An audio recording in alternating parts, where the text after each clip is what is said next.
What's going on, you guys? Welcome back to the Neighborhood Podcast. One of the hosts of the podcast. My name is Kyle Dabro, and in today's segment, we're going to go over our NFC East predictions for this upcoming season. So, to give you guys just a quick recap of the standings from the NFC East last year, the Cowboys were the division winners at a 12-5 record. The Eagles finished in second place and also made a wild card berth as well at a 9-8 record.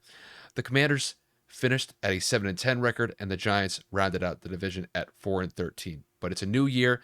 It's a new opportunity for these teams to claim the top spot in the NFC East. So, Kevin, to kick this one to you, who do you think is going to win the NFC East this year, and why?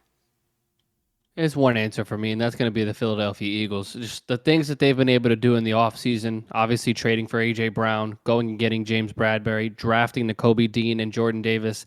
Eh, Goodness gracious, what they did on the defensive side of the ball is absolutely incredible. They drafted probably the best linebacker in all of this draft with Nakobe Dean out of Georgia. Then obviously you go and get his collegiate teammate, Jordan Davis, who is absolutely a tank in and of himself.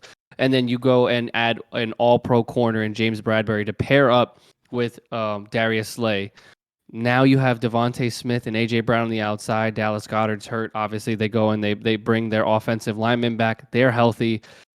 I think they learned the successful formula that they didn't start off hot last year with running the football. They have a good running back committee.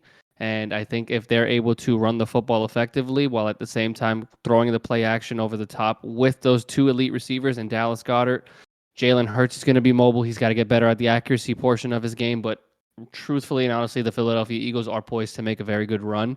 I have no faith in Dallas just because Zeke's getting up there in age. He's been hurt and inconsistent. Dak Prescott specifically is kind of a person that I want to circle here. I believe that Colin Cowherd gave me a percentage or gave a percentage out earlier this week on his show. Dak Prescott is 26-5 against the NFC East in his career. He's 500 against the rest of the NFL.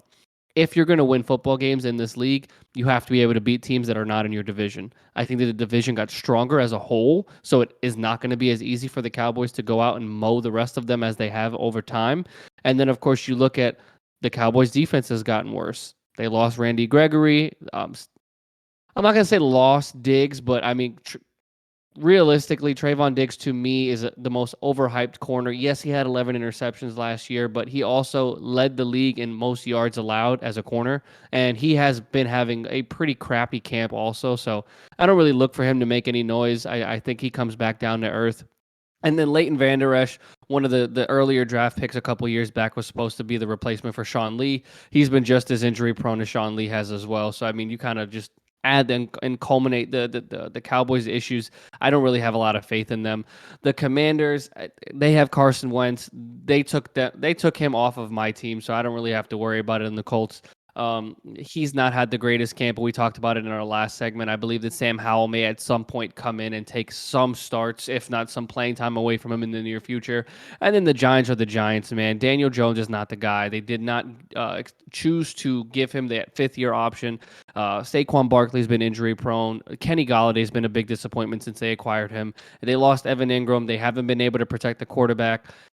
It's a dumpster fire on that side as well. So, I mean, I'm really looking at this saying Philly's probably going to go anywhere from 11-6 to maybe 12-5, if I'm not mistaken. I got Dallas going maybe 9-8. The Commanders probably around the same record, 7-10, maybe even 6-11. And then the Giants, I think, may get a couple wins just because I think Saquon's coming back a little bit more aggressive. I mean, again, I'm hoping that he's going to be a little bit better, and I'm hoping that Kadarius Toney's going to produce for them as well as Kenny Galladay. But in terms of Daniel Jones not being able to not only protect the football, but stay healthy as of recent, I think they'll probably be anywhere from 6-10, maybe even 5-14.